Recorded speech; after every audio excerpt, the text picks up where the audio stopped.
Carmelo Anthony enjoying the Christmas Day festivities at the Garden with his son, Cayenne, as his former team, the New York Knicks, host the Philadelphia 76ers, who come into this one winners of 7 in a row, but they got off to a bad start. In New York, Julius Randle knocking down a 3. Knicks already up 10-4. And then Jalen Brunson continuing to make his campaign to be a first-time All-Star. As his first year starting point guard in New York, he drills the jump shot. Off the turnover, it's Emmanuel quickly out and getting the bucket. Knicks up by 14. Off the miss, Brunson looking and finding Julius Randle, who had a monster game. Maybe he's the all-star candidate for the Knicks. He goes for 35 points and 8 rebounds. Other end we go. That chemistry between James Harden and Joel Embiid has been off the chain of late. Harden finds Embiid there, and then right before the half, how? Shake Milton, how? Melton beats the half-court buzzer beater with a heave. Locker room, though, the Knicks up in the third. It's Joel Embiid with the throwdown. And then Shake Milton enjoying them extra minutes since Tyrese Maxey's been down, making the Knicks pay. New York still up, though, in the third. R.J. Barrett been balling as of late. Barrett to the cup and ending with a bucket. But right at the end of the third quarter is where Philadelphia took over this game, in large part due to that dynamic duo in Philly, and also by a gentleman named George Niang. Harden with the 3. Niang gives Philly the lead for the first time, and then Niang goes back-to-back with the trades. Just like that, the Sixers are up 8 midway through the fourth. Sixers looking to close out this little Christmas Day Grinch still of a win on the road, and it's none other than Joel Embiid. Like Randall, he also had 35 on Christmas. First game of the day sees James Harden go for 29 and 13, and the Sixers win their 8th in a row. According to Woj of ESPN, James Harden and his team have been putting together a plan, just in case things don't work out in Philadelphia, to potentially return to the Houston Rockets. Again, according to Woj, who's the best reporter we got in the NBA, he's saying that it's not out of the realm that James Harden would strongly consider a return to the Houston Rockets, a team that just about 2 years ago, Harden demanded a trade from. Keep in mind, James Harden signed a 2-year deal last offseason with the Philadelphia 76ers. There's a player option on the second year of that $68.6 million deal, so he can re-enter free agency this offseason. Depending on how things kind of finish with Philadelphia, I was thinking in the back of my mind, what would make James Harden want to leave Philadelphia more? If the Sixers underwhelm in the playoffs, would that be one of those things where he's like, yo, all right, enough is enough. I'm tired of this. I don't think he likes the East Coast. I don't know that, but my guess is he doesn't like the East Coast. I know when he's got like birthdays and stuff like that, he goes back to, down south oftentimes. But I don't know, if the Sixers underwhelm, or what if the Sixers were able to get to the finals? What if they get to the finals somehow, some way, and they lose to the Warriors? Let's just throw a team out there in 6 games. If you're Harden, then are you more inclined to try to keep chasing that championship, or are you more inclined to do what you didn't do last summer, which is go back to Houston and take a big bag? Harden took less. He legitimately took less to get P.J. Tucker paid in Philadelphia. He did that. He's balling right now. He looks good. Like, if Harden's going to play this well with Joel Embiid, since he came back from that injury, Harden looks really good right now. And we started the year off with James Harden going into his scoring bag. And remember, I came on this platform and said, look, Harden looks great. That ain't going to last in the December, January. He's going to start missing. And he ended up missing, but he went down with injury right around the time that he went ice cold. Since Harden has returned from injury, again, Tyrese Maxey has not been in that Sixers lineup since Harden's been back.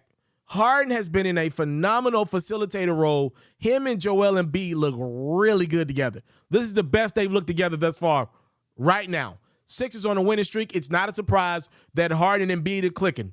Harden's going out and giving you big-time assist games. He got 20-some assists against the Clippers the other night. He's balling right now. So I don't know what would maybe facilitate James Harden's thought process to go back to Houston. Here's what I will tell you, and you can't get this type of commentary anywhere on ESPN or FS1. This your boy Pharaoh talking to you. All right, now look, y'all know I cover music as well. I'm a big deal in the music space. All right, thank y'all to everybody that supports that platform as well. I can tell y'all this. James Harden is a legend in them Houston strip clubs. All right, we ain't going to act like we just can't ignore the facts are the facts. James Harden jersey is going to be in the Raptors for the Houston Rockets, but more importantly for them Houston strip clubs. James Harden is a legend on and off the court in Houston, Texas. All right, let's just put that out there. I ain't try snitch. I ain't say nobody names outside of Harden's. Now, y'all know your boy don't do that, but I got to keep it a beam with y'all. I can't lie to y'all on the platform. Y'all deserve the honest truth when I can tell it. All right, without snitching on anybody. We don't do no tattletelling. But James Harden is a legend in Houston. And one of the things, I lived on the East Coast for a few months. One of the things that I hated was not being able to afford to have my own land. All right, you go to the South, you can get some land. Now, obviously, James Harden could afford to have land anywhere, but it ain't the same on the East Coast versus the South, right? And the West Coast, obviously, you can get some land as well. The South is just different. If you like that lifestyle, you like it, and nobody can tell you otherwise.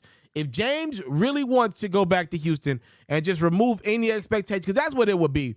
If you go back to the Rockets, just from a basketball perspective, to keep this video professional as possible, that doesn't make a lot of sense for the Rockets and what they're trying to do. There's no reason to bring James around Jabari or Jalen Green. Let me tell y'all something. Let me tell y'all.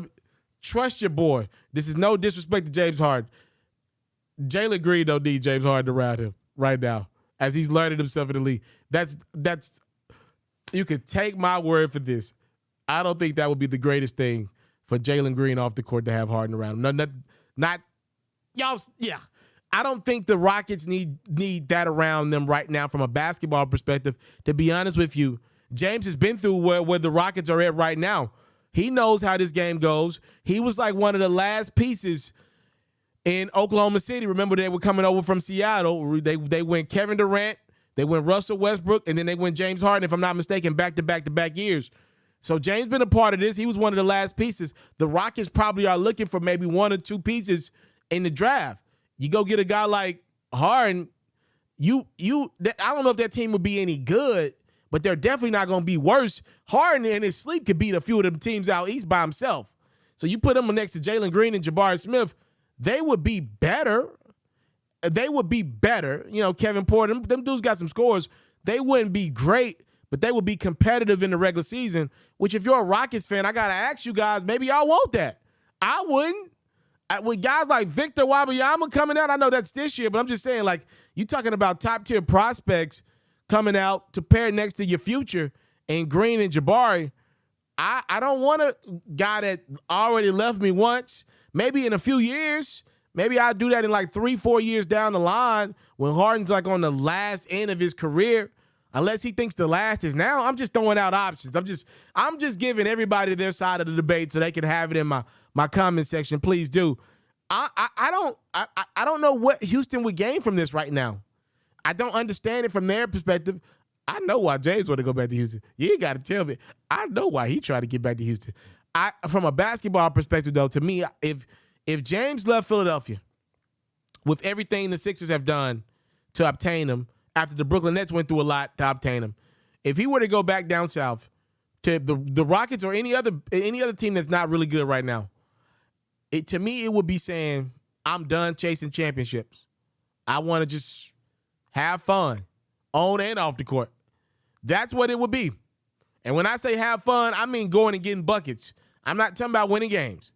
If James Harden goes to the Houston Rockets, it would be him saying, I'm done. Now, to be fair, he did address that quote or that report from Woj, and he said, look, right now I'm enjoying, I'm summarizing. He's like, I'm enjoying what I'm doing in Philadelphia. We're winning, and we're getting better right now. So, he tried to downplay it. But Woj does not come with these stories out of nowhere. And I want y'all to understand the timing of this story is very specific and probably very important. We are in the end of December, and Woj just randomly dropped this story on Christmas morning. That is not an accident, okay? Now, that is not I don't know. Now, you could do what you want with that. Am I saying James Harden team wanted that out then? I didn't say it, but it seems likely. I don't know. Can't put that on them. I don't know. But there is a reason why on the NBA's first, to me, the most important start date of the season, right? It's the biggest day of the NBA season thus far, every year, for the most part. For that story to drop on Christmas Day, it's important. It's for a reason. With the way the Sixers are playing ball right now, that is important. And I don't know why it's important, but I do know it's important.